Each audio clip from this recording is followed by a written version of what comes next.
ley de Ohm.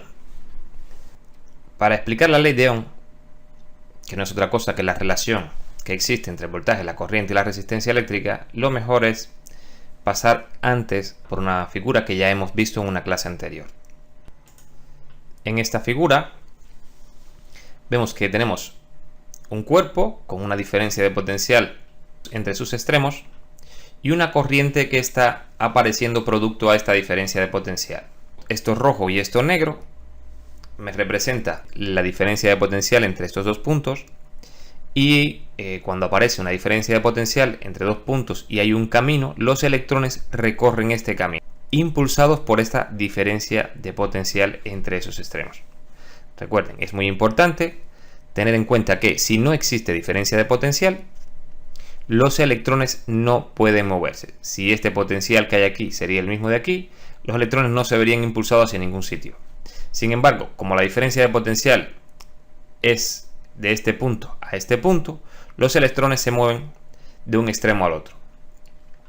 Bien, lo interesante es los tres términos.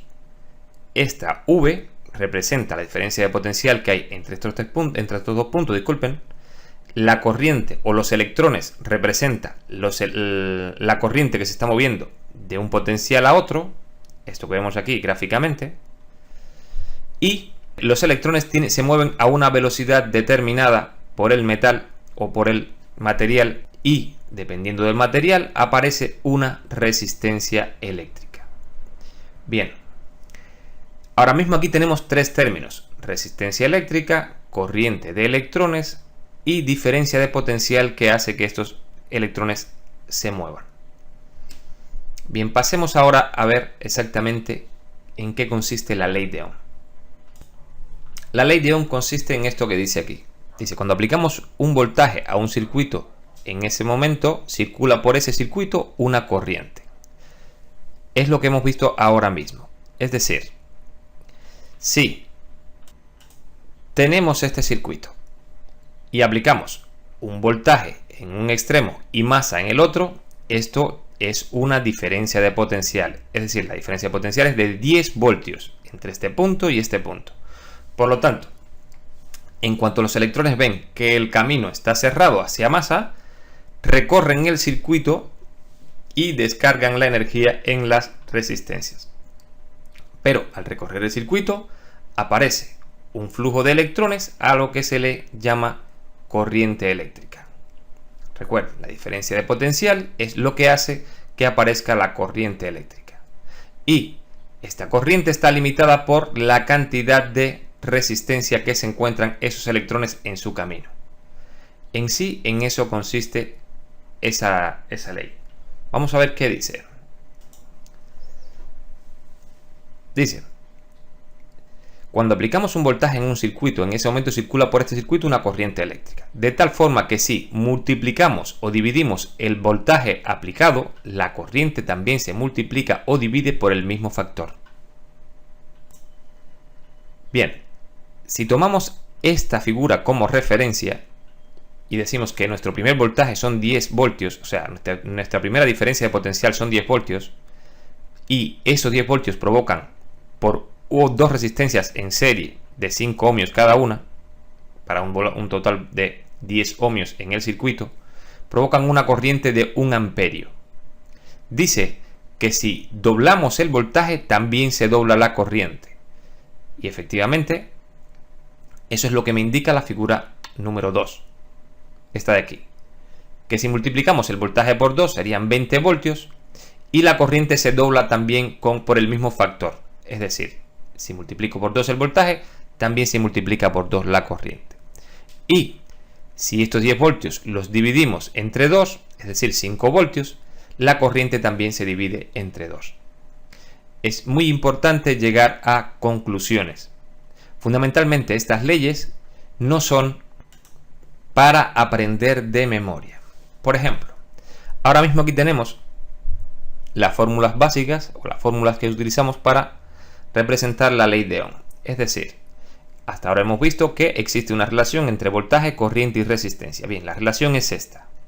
Si en algún momento necesitamos despejar uno de los términos, nos quedaría la relación con los otros dos. En este caso, corriente es igual a voltaje partido resistencia, y la resistencia es el voltaje partido la corriente, pero todo nace de esta ecuación que está aquí y la relación que habíamos hablado ahora mismo según veíamos la figura. Bien, repito, no es interesante el memorizar esto. Esto es muy fácil de aprender y además más fácil de aprender es escribirlo en un papel y mantenerlo cerca cuando nos hace falta. Bien, ¿por qué es tan importante y por qué todo el mundo habla de la ley de Ohm? Bien, la ley de Ohm es en lo que se fundamenta prácticamente los circuitos electrónicos. Están fundamentados en esta ley constantemente. Todo lo que hacemos está fundamentado en eso, desde la carga de un condensador, la carga magnética de una bobina, todo completamente. Pero nosotros, como personas que vamos a trabajar en un taller, ¿para qué nos sirve esta ley? Veamos un ejemplo a ver qué ocurre. Si de repente estamos en nuestro taller y tenemos que analizar por qué aquí no existen 19 voltios, tendríamos que empezar a pensar por qué razón este dispositivo no está pasando estos 19 voltios hacia acá. Cuando hemos llegado a esta conclusión de que no están pasando, es decir, aquí he medido 19 voltios y aquí no lo he medido, sencillamente me queda el decir, bien, ¿cómo funciona este dispositivo? Bueno, cuando ya lo sepamos, seguramente llegaremos a la conclusión de que hay una diferencia de potencial entre estos dos puntos que hace que este trabaje dentro de una región y deje pasar una cantidad de corriente determinada. Por ello, lo interesante es, a través de la ley de Ohm, determinar qué voltaje hay aquí. Y ya le estamos encontrando una utilidad a esa ley dentro del taller. No es aprender de memoria, sino saberla aplicar en los circuitos que tenemos delante. Ahora mismo, a modo de ir familiarizándonos con lo que tenemos ya, podemos adelantar que este es uno de los símbolos que utilizan para el conector, no es el único, habrá muchos, cada fabricante de esquema simboliza el conector de forma diferente, parece que aún no se ponen de acuerdo, pero lo que me está indicando esto es que tiene dos puntos de sujeción que son el 6 y el 7, y tenemos el 1 y el 2 que es el negativo. Esto me está indicando que es el símbolo de la masa o la tierra o el punto de referencia 0 de este circuito, y que estos puntos 4 y 5 de este conector son el punto de 19 voltios, es decir, donde va a entrar el potencial de 19 voltios. Por lo tanto, si midiéramos desde masa hasta aquí, tendríamos que medir 19 voltios. Siempre que tenemos una línea que no se corte por ningún otro elemento, en esa línea existe el mismo potencial. Por lo tanto, tanto AD-JK como AD-JK, como estos puntos que están aquí, el cátodo de este diodo, el punto 1 de C10, este punto de aquí, el punto 2 de S10, el punto 2 de R8, el punto 1 de C13, los puntos 1, 2 y 3 de U28, todos ellos tienen 19 voltios. Digo esto porque cuando vamos a aplicar la ley de Ohm en este circuito que está aquí, necesitamos saber qué voltaje tenemos aquí. Y lo único que nos sirve es saber que si no se interrumpe la línea, el voltaje que existe es el mismo. Es decir, si tengo 19 voltios en 4 y 5, en toda la línea, si no se interrumpe, todo lo que toque esa línea, es decir, el emisor de este transistor también tiene 19 voltios, este punto tiene 19 voltios y todo lo que esté tocando esa línea tiene 19 voltios. Otra cosa es que a esto se le llaman nodos o puntos de unión.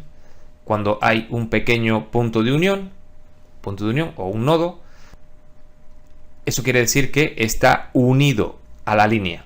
Si pasa por encima y no hay un punto rojo, es que las dos líneas en ningún caso se unen.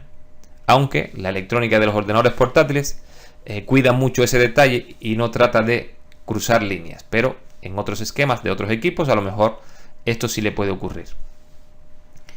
Bien, con esto les queda claro ya que lo interesante de la ley de Ohm no es en ningún caso recordar ni memorizar la fórmula, sino saberla aplicar cuando nos haga falta. Ahora mismo la fórmula que nos haría falta es primeramente utilizar esta y luego utilizar esta. Con estas dos resolveríamos el problema que tenemos delante. Resolveríamos qué voltaje tiene ese punto del circuito con estas dos fórmulas, estas dos ecuaciones. Bien, esto ahora mismo no viene al caso, sencillamente estamos tocando la necesidad de diferentes fórmulas y la utilidad que le vamos a dar. Clase 7.1. Energía y potencia. Bien. En una corriente eléctrica, las colisiones de los electrones suponen una continua pérdida de energía de las cargas eléctricas. Dicha energía perdida es transferida a la estructura del metal o material conductor. Al absorber la energía, el metal se calienta progresivamente.